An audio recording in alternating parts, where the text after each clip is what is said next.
untuk memahami ma'rifatullah pada tingkatan yang pertama ini, minimal ada 3 hal yang perlu diketahui, dimengerti, dan dihayati. Yaitu, yang pertama, mengenal diri sendiri, ma'rifatun nafs. Ini sudah saya sampaikan sebelumnya.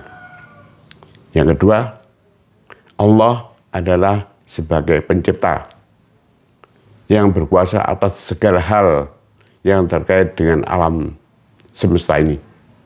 Bahwa apa yang terjadi semua adalah atas kehendak Allah. Yang ketiga, memahami yang telah diyakini sebagai dasar untuk melaksanakan apa yang menjadi kewajibannya. Antara lain, melaksanakan rukun iman dan rukun Islam, menjaga agar ucapan yang keluar dari lisan kita harus jujur dan benar, malu ketika berbuat dusta kepada diri kita dan malu kepada Allah. Nah, untuk memahami lebih lanjut, perlu mengetahui siapa Allah itu. Allah adalah sebutan nama Tuhan, yang artinya entitas supernatural yang diyakini oleh umat muslim sebagai pencipta alam semesta, pengatur segala sesuatu, memiliki sifat-sifat yang sempurna seperti maha kuasa, maha besar, maha pengasih, dan maha penyayang, serta maha segalanya. Apa yang dimaksud dengan entitas? Entitas adalah istilah yang digunakan untuk menyampaikan sesuatu yang memiliki keberadaan atau eksistensi, baik secara nyata maupun tidak nyata. Entitas dapat berupa objek, konsep, atau bahkan individu yang memiliki identitas dan karakteristik tertentu, tergantung pada bidang studi atau topik yang dibahas. Contoh entitas: objek fisik, sesuatu yang terlihat secara nyata, seperti meja, kursi, mobil, dan lain-lain. Contoh entitas dalam konsep adalah sesuatu yang abstrak, seperti kebebasan, keadilan, cinta, dan lain-lain. Contoh entitas dalam bentuk individu seperti manusia, hewan, organisasi, dan lain-lain. Contoh entitas dalam suatu peristiwa seperti pertemuan, konser, bencana alam, dan lain-lain. Ada beberapa ayat yang terkait dengan ma'rifatullah, tetapi saya merujuk dari 2 surat di dalam Al-Quran. Yang pertama yaitu surat Al-Ikhlas, surat yang ke-112. A'udzubillahi minasyaitonirrajim. Bismillahirrahmanirrahim.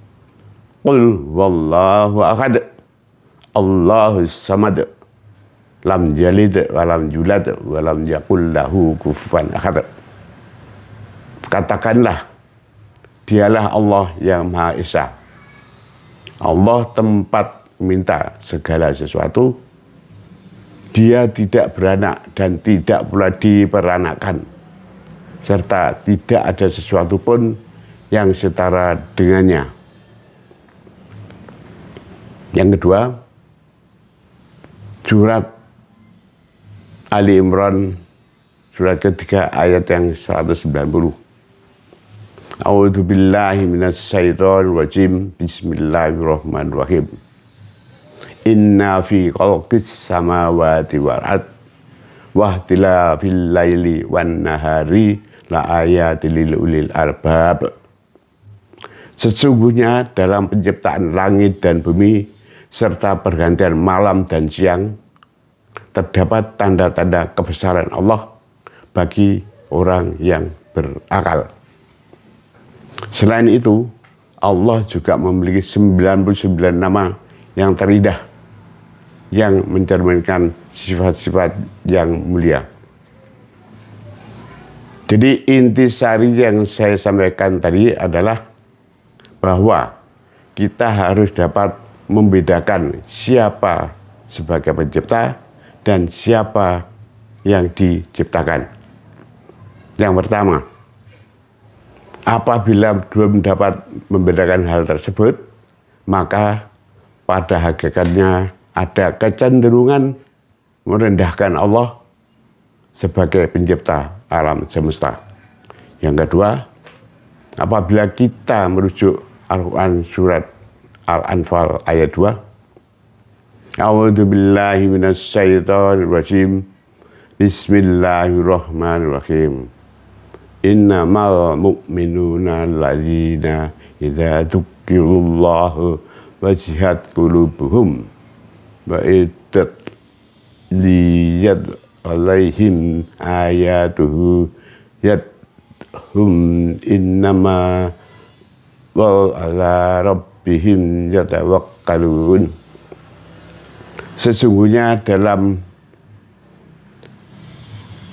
orang-orang mukmin adalah mereka yang jika disebut nama Allah maka bergetar hatinya, dan jika dibacakan ayat-ayatnya kepada mereka bertambah kuat imannya, dan hanya kepada Tuhannya mereka bertawakal.